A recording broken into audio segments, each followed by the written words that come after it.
আমি দৃষ্টি আকর্ষণ করছি, আপনারা সবকিছু অকেবল আছেন। আমার কাছে দলিল দস্তাবেজ আছে, এই দলিল দস্তাবেজ আপনাদের কাছে প্রেরণ করা হয়েছে।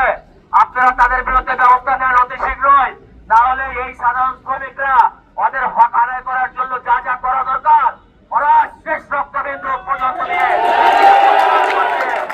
প্রতিবাদ করবে।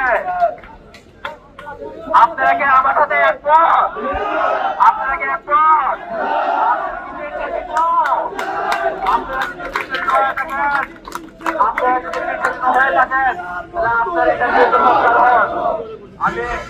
আমার সাধারণ শ্রমিক ভাইদের আমি আসতাম না এখানে। আমার সাধারণ শ্রমিক ভাইরা আমার জোর জবরদস্তি এখানে করে নিয়ে আসছে। ভাই আপনারা আসলে আমরা ভাই পারি না, কারণ ওরা ভাই অনেক রাঘব বোয়াল, আমাদের হত্যা করছে, আমাদের ঠ্যাং ভাঙা দিচ্ছে, আমাদের জেলে ঢুকাইছে, বিভিন্ন মামলায় জেলে দিয়েছে। আমরা কোনো বিষয়ে প্রতিবাদ করলে তারা আমাদের মামলা হামলা দিয়ে জেলে ঢুকায়, আমাদের দোষগুলোর কাছে হুমকি টুমকি দেয়, ফোনে হুমকি দেয়। আমি বিএনপির সাধারণ একজন কর্মী,